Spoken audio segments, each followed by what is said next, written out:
He named China, France, Japan, South Korea, and the UK, Polo. So far, no country, though, confirming that they would actually send warships and get themselves dragged into this conflict. Of course, an escalation that would put shipping through the Strait of Hormuz at risk, with about 20% of global oil passing through that waterway. It could be highly significant. Iran's foreign minister, before I get to the response from countries as to what they're saying to President Trump's request that they send in ships, Iran's foreign minister actually put out a statement saying essentially that the strait is only closed to America and its allies, its enemies, as he put it. Listen to his words. The Strait of Hormuz is open. It is only closed to the tankers and ships belong to our enemies, to those who are attacking us and their allies. Others are free to pass. Of course, many of them prefer not because of their security concerns. This has nothing to do with us. So China is not saying, like the other countries, whether it's going to send any naval assets, but it did put out a statement, Polo, and I'll read a portion of it for you, basically calling for an immediate end to hostilities, saying, quote, as a sincere friend and strategic partner of Middle Eastern countries, China will continue to strengthen communication with relevant parties, including parties to the conflict, and play a constructive role for de-escalation and restoration of peace. The United Kingdom also keeping things sort of ambiguous at this stage, saying that they're currently discussing with their allies and partners a range of options to ensure the security of shipping in the region. So obviously, we've done a lot of reporting about the fact that the White House wasn't anticipating the energy crisis that is rapidly unfolding, that is affecting nations around the world, certainly here in this region, whether it be Taiwan or Japan or other nations that are starting to feel the crunch or the crunch in just a matter of weeks from an oil shortage. This is going to affect everybody and create a lot of economic problems for the entire world very quickly, Polo. But so far, U.S. and allies saying they want a solution, but they figure since America was the one that joined Israel to start this war, that they want America to figure out how to solve this particular issue.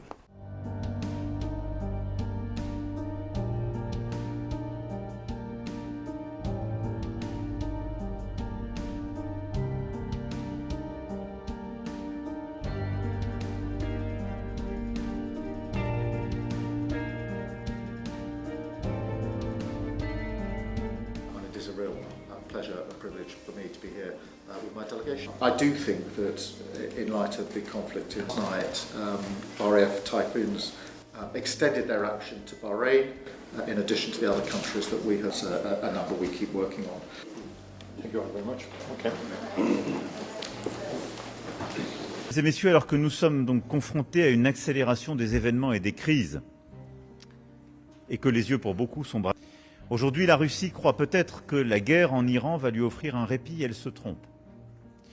Nous avons dans le... Thank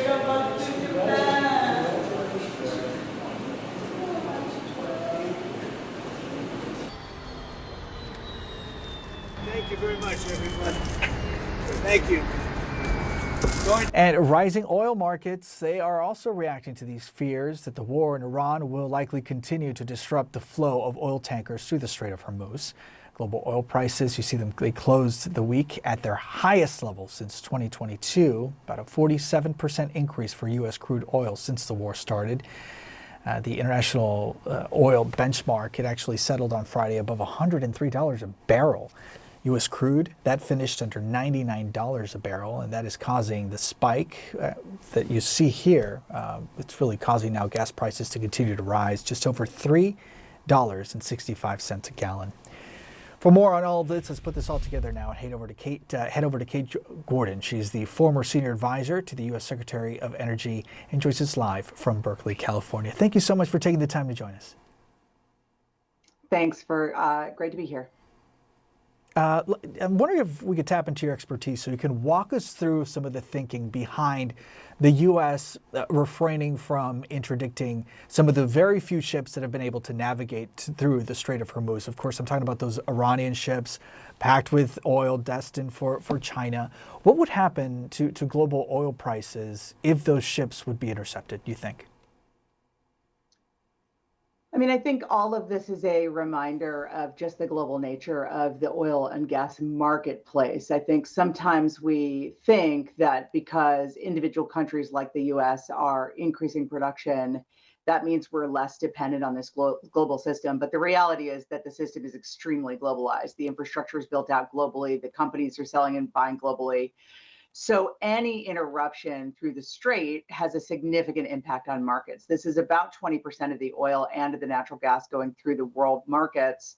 And that does have a significant impact even on oil producing countries like the United States. And of course, a question that consumers, not just in the U.S., but all around the world are asking themselves is just how much worse do you think, or do experts think, that it's likely going to get for oil markets before there seems to be some relief? It's a really tough question. I mean, this is, there's a number of things that could continue happening in this situation. So you've already seen that ships, the folks captaining the ships are afraid to go through the strait. They're worried about attacks. There's increasing need for military support to get those ships through.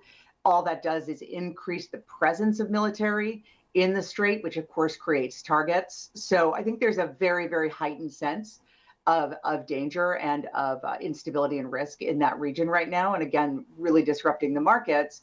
And at the same time, I think what it underscores is just the inherent risk of the system. I mean, this is today's disruption to the system, but to be honest, I mean, hurricanes in the Gulf also disrupt the system. I mean, a number of things can happen across this global oil system that can affect prices. So while this particular situation, I think, is likely to go on for some time, just given the rising tensions, given the reality of the leadership in the countries at play.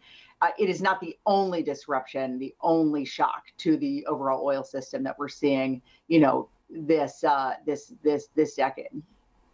播报新闻是我的日常，必须时刻保持妆容和皮肤的最佳状态。当来到人生中最重要的时刻，也是 KS 逆时奇迹帮助我轻松驾驭，闪闪发光。KS 逆时奇迹活肤露全效精华、精华霜，多达5种 EGF 6大冻龄关键成分，保湿效果让我非常满意，小细纹也不再困扰我。我就是我自己的最佳女主角 ，KS 让我从容自信，光彩动人。我是我人生中的大女主，我的最爱我做主。KS 逆时奇迹系列热卖中，下单请上快点购，透过中天新闻网 App 下单立减50，或输入 CTI 推荐码有额外折扣。